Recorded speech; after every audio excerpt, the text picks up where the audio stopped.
Hello Hello and and welcome. welcome Yes. to the end of season podcast for Formula One with me, Defector, and M.K.Barty.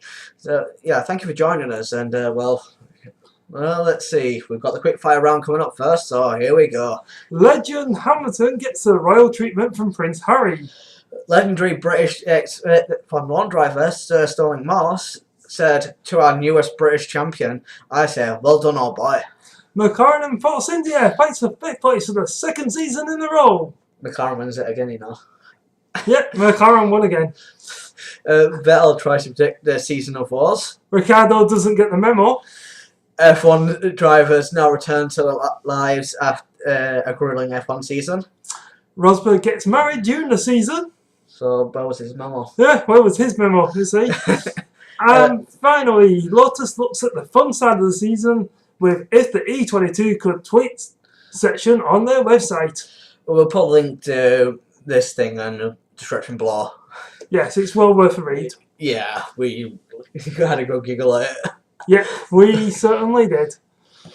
Well, just now to move into the looking at how the rest of the season actually went and what we think of it. Yeah, well, obviously we know who dominated. And Mercedes, yeah, 1-2. 1-2. We know who won the title. And if you don't know yet, it's Lewis Hamilton. Sorry if that was a spoiler. Yeah, but to be fair, you know, I suspect most people who are watching this already knew that, so... Yeah, but like I said, it's been over the papers. I think he even got in the back page of The Sun. Yeah, of all places.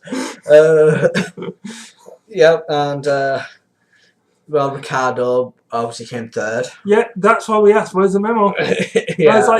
I was like, yeah, Red Bull aren't going to do well. Well, Ricciardo's the only person who won a race apart from the two Mercedes. Especially after Vettel said this will not last, you know, and he just sort of went, right, okay, I'm going to win a few races, and yeah.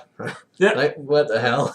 So, fourth was Valtteri Bottas for Williams Mercedes with 186 points. Hang on, how many points did they get last season? I think it was just a little less. Something like 5 points, maybe. I thought it was 9. You know, it's definitely clearly above 10. Yeah. So there we go. Yeah.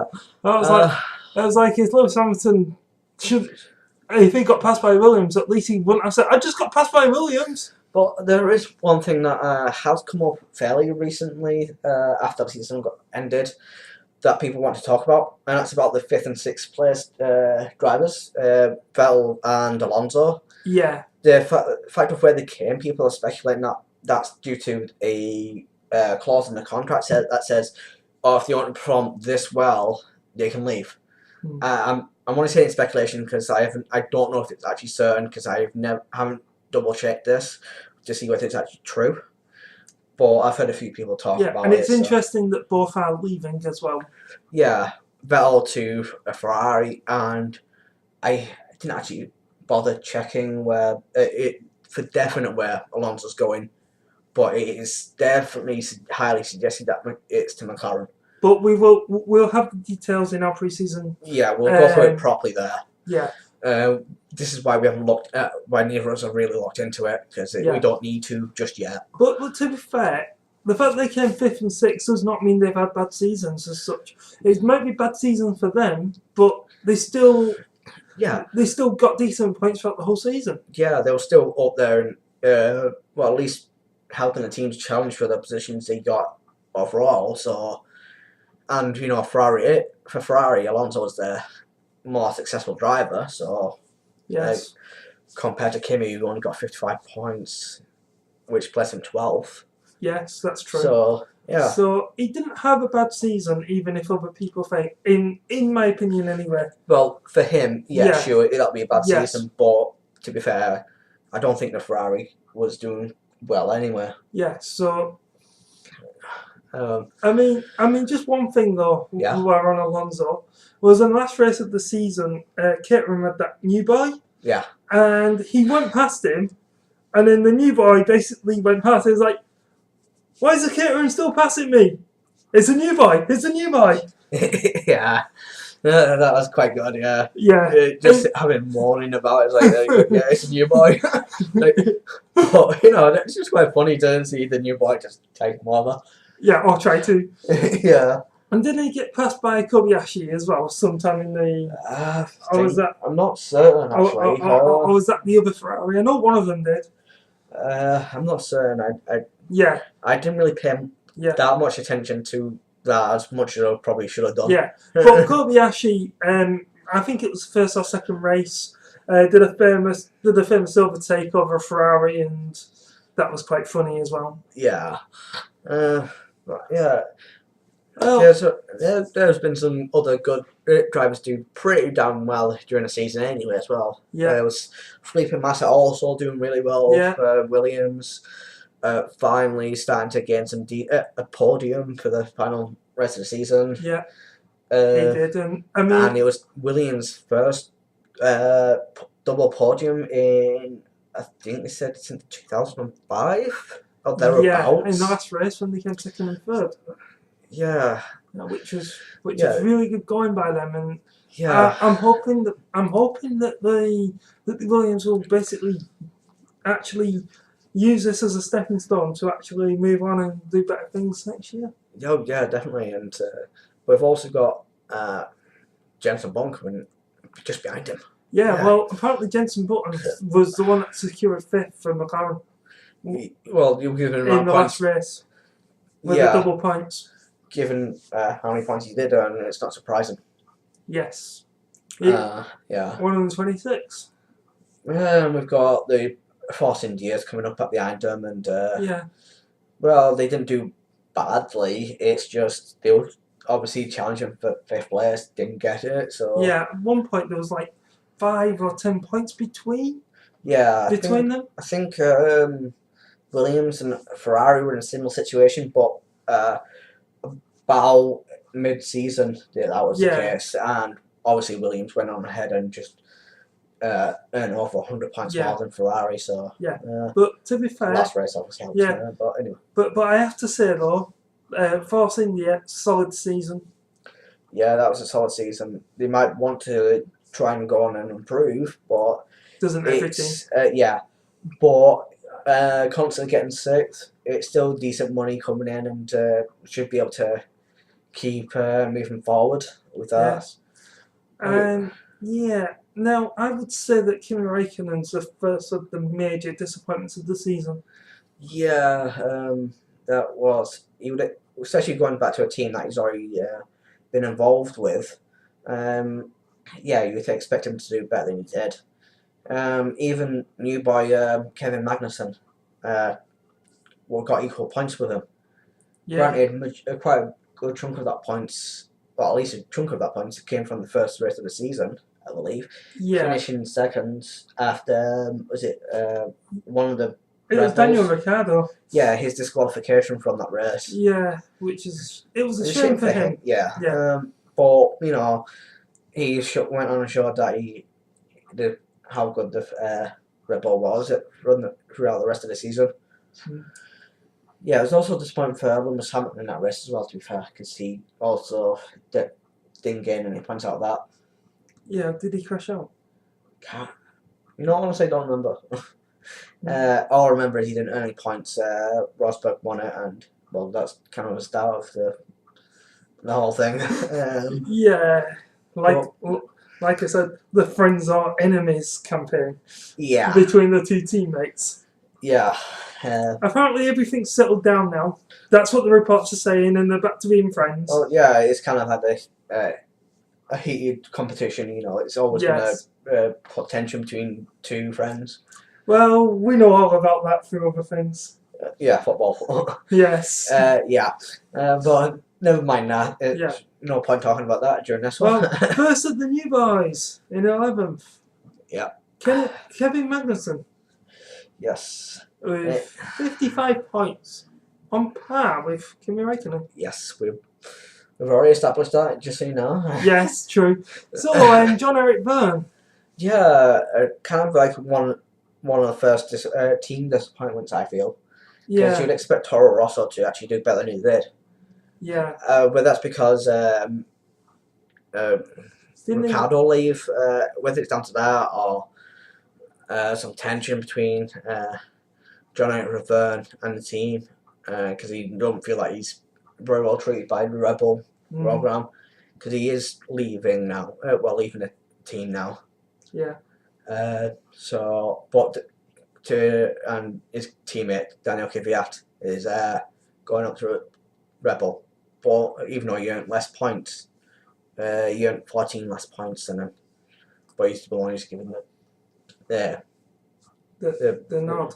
Yeah, which I feel is a bit wrong, to be fair. Like, but that's down to Red Bull and their decisions, and we don't know everything behind the scenes. Yeah, it's true. Looking at the performances and Daniel Kvyat did have a good showing at the very least. Yeah. And then we've got Lotus. Yeah. Roman Grosjean. Yeah. That was a very bad season for Lotus. Very bad. Yes.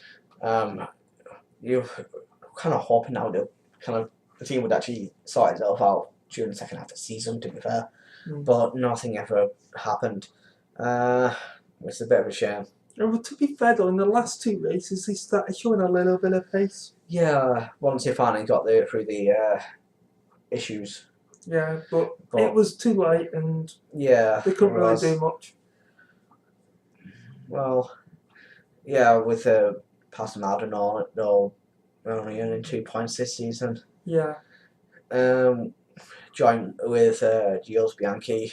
But Gilles Bianchi's 2 points were special because they were the first 2 points for the Mercer team. Yeah.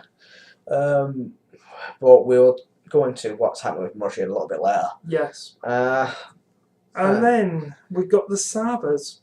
Yeah, which another big disappointment, you know. Yeah. What happened? Good question. I can't answer that one because how can you tell people how bad what happened there? It's like it's like I know everything changed, but it changed for all teams. Yeah, so it should be fairly unless it's something to do with the Ferrari engine, because we've got the Ferrari doing badly. We've got Marussia, who granted earned 2 points for the first time ever, but you know, Sauber, the only other Ferrari engine team in the whole thing, did really badly, so it might have something to do with that and not getting a handle on it. It could be. But it's a case of, should that really have happened? It's like, especially after the fighting spirit last season. Yeah. Especially when Hulkenberg kept about 4 people behind him. Yeah. In a Sauber. Yeah. Half of them world champions. And maybe that was the issue. Maybe the drivers didn't feel comfortable in the car. And didn't know how to get the comfortable feeling within the car anyway. Yeah, that's true. Yeah, but obviously they all learnt 0 points. Talbot's, the other Max Chilton, and Marcus Ericsson for Caterham, along with the other 3 drivers that drove for him. Yeah. Andrew Lotterer and was it and Will Stevens in his last race. Yeah, but he only had 1 race. Yeah, Andrew Lotterer replaced Kobayashi for I think it was the first race after our last podcast thing. Yeah. Yeah.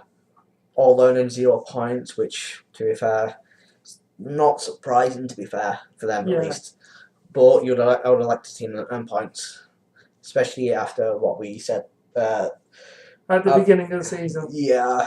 we said that they were making bold moves, and it should have come with rewards, but unfortunately, especially with drivers such as Kumi Kobayashi coming into the team as well, and someone with good deal of experience with Sauber, in fact. So yeah, that's a bit unfortunate, to be fair. Well, the top 10 obviously is the team set of teams that will actually earn the biggest prize money, which was not enough for Marussia anyway. Yeah. And well, yeah, Sauber managed to hold on to 10th due to where they finished. Cairn finished 11th, but this season, but as we know, there's no one else coming in, but for next season. Well, we know how that table ended up anyway.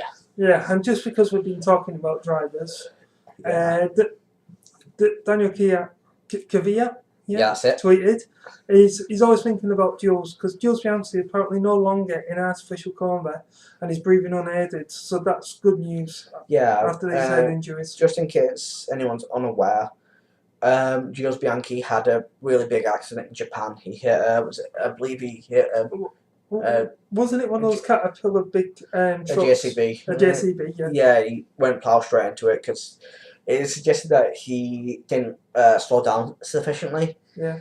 It was bad weather, and people were asking for it to be called off anyway. Yeah. Regardless of the reason why he crashed, it's still a bad thing to happen. Yes. And this has obviously put him in a bad situation. Which is very unfortunate to happen. Yeah, but the one thing I do want to stress is that all the drivers do know the risk of this odd sport. Yeah. And now and again these things will happen, even though it's never nice to hear about them. Yeah. In some ways I'm kind of glad it was only this bad, because it could have easily been a lot worse. Yes, it could have been. He could have easily lost his life, given the situation. But thankfully he hasn't. Yeah. Let's just hope he keeps improving and keep moving forward.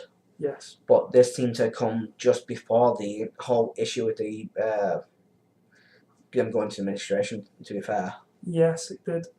Which unfortunately has resulted in a bad situation for him. Yeah.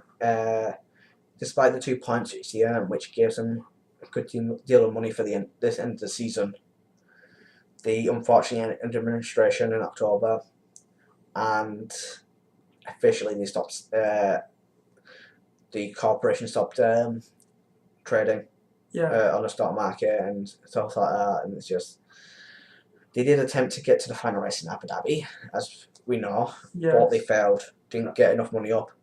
And now the administrators from FRP Advisory ordered the auction of various assets, and that even includes the cars, about the engines, the battery, and a whole list of other things. This is going to be held on the 16th and 17th of December, so not far away. Coming up in the next week or so. We're going to have a link in the description below, listing of the ESPN article that we read, where this information came from. Yeah, that does lead you onto an auction page. Yes. Which, if you want to have a look, the information will be there. Yes, the information will be there. And talking about that, what about Cameron's situation at the moment as well? In some ways, it's a good thing that they managed to get. Well, they've actually officially been confirmed as making it into next season. Which, if they find the buyer. Yeah. The way I see it is they're letting them use this season's just gone car. Yeah. To try and attract a buyer for next season. Yeah, just to reduce the cost of entering the next season. I mean, this was a real shame, because in our pre-season we said that they'd just been bought out and they were starting to work on next year's car, and then next minute they pulled out. Yeah, which it is a bit of a shame. Same with from Russia, we the other teams that were just starting to, from our perspective, was starting to move forward. Moving on to new engines from the Ford Cosworth engine, which was the entry-level engines that they allowed them to use. Unfortunately, the extra cost obviously was much more severe than we thought, and really put them in a bad situation. So we'll so hopefully we'll have good news on Caterham in our pre-season, and be able to say yes, they did manage to find a buyer, and yes, they are racing, because these teams are important. I mean, I also know that Lotus, Force India, and Sauber got with Bernie Eccleston and said we're going to be struggling as well if something's not done. Yeah, granted, part of it is down to money management, to be fair. Yes. But it's still obviously not a good thing when you end up that far down and struggling for money. Yes. So maybe a bit more support would be put into place, like a best distribution or something. It would be that'd be a good thing. That's what we're hoping anyway. Yeah. So there's just something to keep an eye on. And hopefully we'll be able to give you more information in our pre-season podcast coming up early next year. Yeah, we'll hopefully do it at worst just before the season starts.